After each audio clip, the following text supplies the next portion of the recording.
Bismillahirrahmanirrahim. Assalamualaikum warahmatullahi wabarakatuh.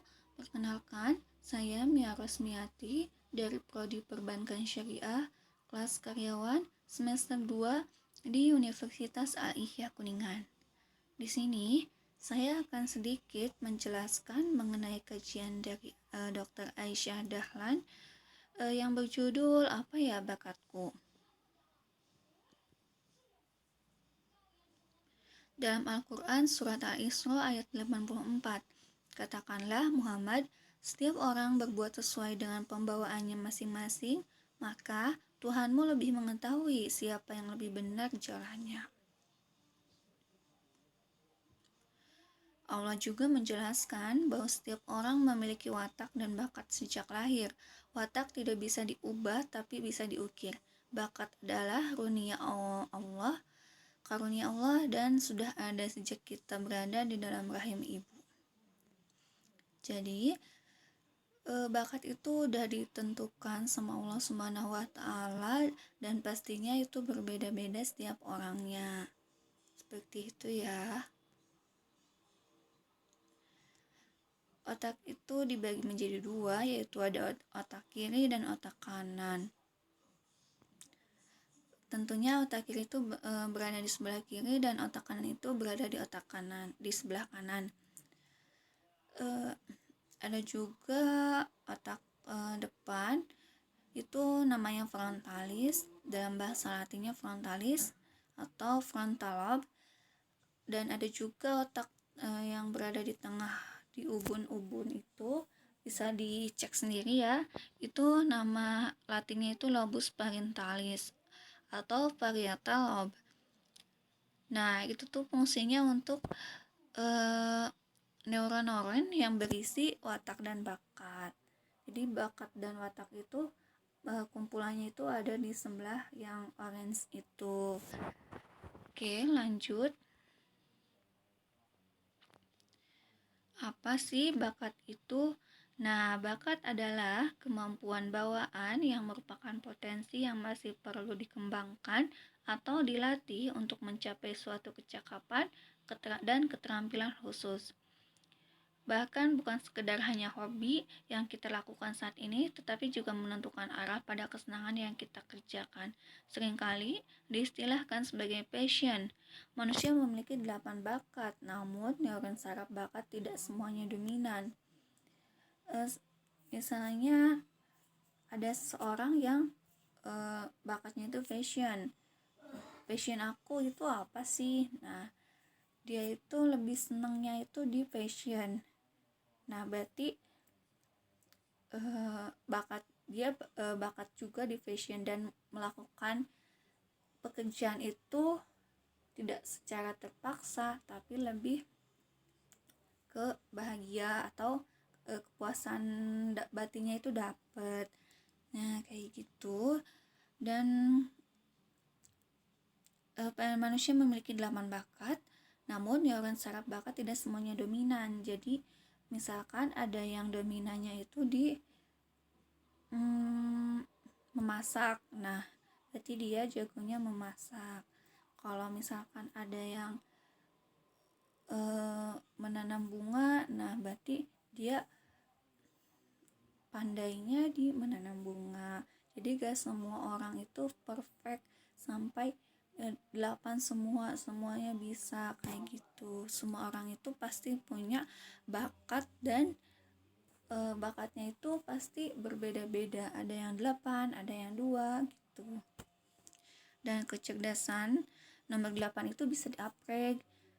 Tapi prosesnya itu pasti sangat lama. Jadi lebih baik upgrade kecerdasan yang dari 1 sampai 4 yang dominan, supaya hasilnya itu lebih maksimal. Nah, kayak gitu.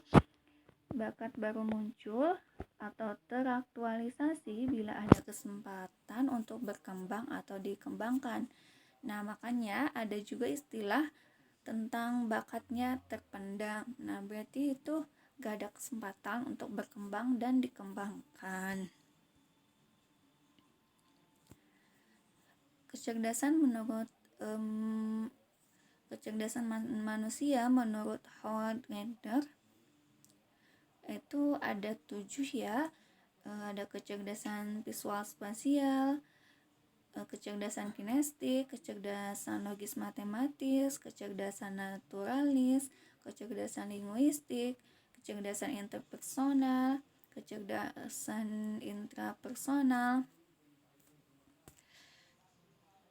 Nah, kecerdasan visual spasial yaitu pandai melihat ruang, desainer, arsitek, dan pilot.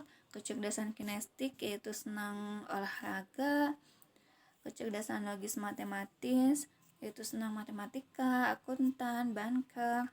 Nah, jadi kecerdasan logis matematis itu misalkan ya tentang hitung-hitungan kayak gitu. Lalu ada juga kecerdasan naturalis, suka tanaman, hewan, memasak. Kecerdasan linguistik kaitannya dengan bahasa, pandai bicara, apa yang dibicarakan bisa paham. Terus kemudian ada kecerdasan interpersonal, suka bicara dan bertemu banyak orang, public figure, motivator. Kecerdasan intrapersonal meliputi kemampuan untuk mengenali diri sendiri, tahu dengan baik tentang dirinya sendiri, apa yang diinginkan, apa yang dilakukannya, apa yang terbaik bagi dirinya sendiri, bagaimana memberikan respon terhadap situasi tertentu, dan menyikapi dengan baik, serta introspeksi diri. Dan di sini tidak jarang juga yang gak tahu, misalkan ada yang nanya, gimana nih sikapmu kayak gimana, kamu itu gimana, dia tidak tahu kalau misalkan gak dikasih tahu. Nah, kayak gitu itu berarti dia kecerdasan intrapersonalnya kemungkinan di bawahnya nomor 8. Profesi yang cocok, yang kecerdasan linguistiknya dominan itu cocok pada jurnalisme, berdebat, penerjemah. Jika kecerdasan linguistik pertama kombinasi intrapersonal berarti cocoknya menjadi penulis. Jika kecerdasan linguistik pertama kombinasi interpersonal dan matematis berarti cocoknya ke marketing, guru, dan matematika. Jika kecerdasan linguistik pertama kombinasi intrapersonal cocoknya itu menjadi public relation dan guru. Jika kecerdasan interpersonalnya pertama kombinasi naturalis, visual spalis, musikalis, cocoknya itu menjadi guru biologi, guru tata boga, guru kesenian. Nah, jika kecerdasan intrapersonal pertama yaitu konselor, filsuf, trainer, psikolog, psikiater, wira swasta, penulis, peneliti, dan memilih jalur spiritual. Nah, kalau yang itu kan lebih di bold ya, berarti itu